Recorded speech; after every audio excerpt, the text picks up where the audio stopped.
Kembali kita lanjutkan dialog masih dengan Mas Panca. Mas Panca, kita kembali ke pembahasan soal human resource karena ini sangat menarik. Kita juga punya datanya. Ternyata sektor pariwisata tahun 2015 itu menyerap 114,8 juta tenaga kerja. Begitu itu sangat tinggi begitu ya. Artinya memang sektor pariwisata memerlukan begitu banyak orang untuk bekerja di dalamnya. Nah, kalau misalnya Anda tadi menilai ada kekurangan dalam hal jumlah dan juga kompetensi, itu bagaimana kemudian pemerintah harus memperbaiki ini? Pertama, bagaimana caranya kita figure out itu bagaimana kita menciptakan ya, additional human resource ini untuk deliver. Minatnya sendiri seperti apa, Mas? Minatnya? Sangat tinggi ya, terutama karena demand datang ya, karena kebijakan-kebijakan dan kemudian environment kita juga meningkat lebih baik. Jadi misalnya kawasan, misalnya Bali contohnya. Jadi kawan-kawan di Bali itu banyak sekali wisatawan dari mancanegara dari Tiongkok gitu ya. Dan dengan datang wisatawan, jumlah pariwisata ini kan terbatas gitu ya. Jadi perlulah tour guide baru, pariwisata baru gitu ya. Sementara suplainya terbatas gitu. Kalau hitung-hitungan kasarnya untuk satu pariwisata itu bisa menghandle berapa orang sih biasanya, Mas? Berapa orang wisman? Depends on the kind of trip gitu. Turnya seperti apa gitu jadi ya. Tergantung ya. Tergantung juga, dan juga kompetensinya dia bisa menghandle berapa gitu ya. Tapi udah ada ya upaya-upaya, terutama dari daerah misalnya Bali tadi ya, kawan-kawan dengan Pemda itu menggodok suatu merubah perda gitu ya. Bagaimana pariwisata ini lulusan SMA bisa jadi pariwisata. Jadi sebelumnya batasnya kuliah. S1 begitu. Iya, ikut sekolah ya, sekolah tinggi. Baru kemudian sekarang SMA sudah bisa.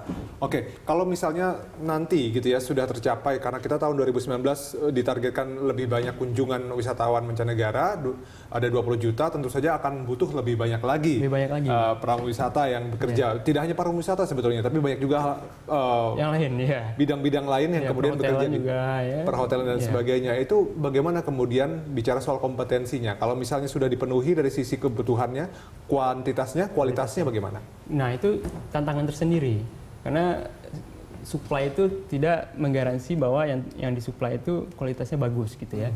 Jadi kita membutuhkan sebenarnya kompetensi standards. Nah, kita sebagai negara Indonesia bergabung di suatu kawasan ASEAN itu udah ada common competency standards-nya yang diatur oleh ASEAN. Jadi dalam rangka MEA ini, Masalah Ekonomi ASEAN ini. Tapi teknisnya ke lapangan mungkin ya kita masih banyak pekerjaan ya, terutama sosialisasi mengenai pentingnya sertifikasi gitu ya. Kemudian juga bagaimana sertifikasi Indonesia ini relevan dengan misalnya kalau teorinya kan kalau kompeten Indonesia otomatis kompeten di Malaysia karena kan yang bikin standarnya orang ASEAN gitu ya. Harus sama semua negara ASEAN gitu kan. Dan itu permasalahannya. Dan kita di sektor pariwisata sangat beruntung karena satu-satunya setahu saya yang ada common competency standard yang regional level. Saya kan sehari-hari praktisi IT ya, dan kami belum ada tuh karena standar IT ini macam-macam gitu ya, internasional. Masih beda-beda. Beda-beda. Kalau pariwisata mulai dari travel services ya, kemudian perhotelan gitu ya. Perhotelan itu mulai front office sampai office boy gitu, udah diatur gitu. Tapi mungkin teknisnya ke industri gitu ya, kami masih merasa itu masih kurang gitu ya. Itu harus dipikirkan nanti oleh pemerintah dan juga mungkin oleh industri juga. Mungkin bareng-bareng ya, nggak hanya bareng-bareng. Tapi ini terakhir, Mas, harapannya sendiri nih dari Asita terutama begitu ya, bagaimana dengan target pemerintah untuk 2019 bisa mencapai 20 juta wisatawan mancanegara? Harapan kami ya, mungkin caranya nggak boleh business as usual, harus berbeda karena ini kan 2 kali lipat ya. Kontribusi PDB dari 4% ke 8%, Wisman dari 10 juta ke 20 juta gitu. Dan semuanya serba 2 kali lipat. 2 kali lipat gitu ya. Effortnya juga harus 2 kali lipat. Iya, jadi 20% itu, jadi kita kan kalau 2 kali lipat itu berarti dalam 5 tahun Pak Menteri ya, setiap tahun itu naik 20% kan. Nah itu ekonomi kita aja tumbuhnya 5%, berarti banyak dong gitu ya.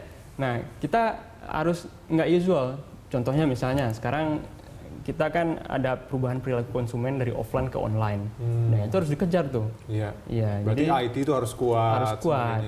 Orang nyari kan apa-apa yang menurut beberapa penelitian kan 9 in 10 people itu harus search dulu dia online sebelum beli apapun. Walaupun belinya offline. Kayak beli mobil dia search dulu gitu. Iya, betul. Nah, jadi kita harus bisa ditemukan online, Oke. terutama oleh wisatawan mancanegara. Yang penting kita harus siap segala halnya gitu ya, termasuk terkait dengan teknologi tadi. Terima kasih atas waktunya Mas Panca telah bersama kami di Money Report.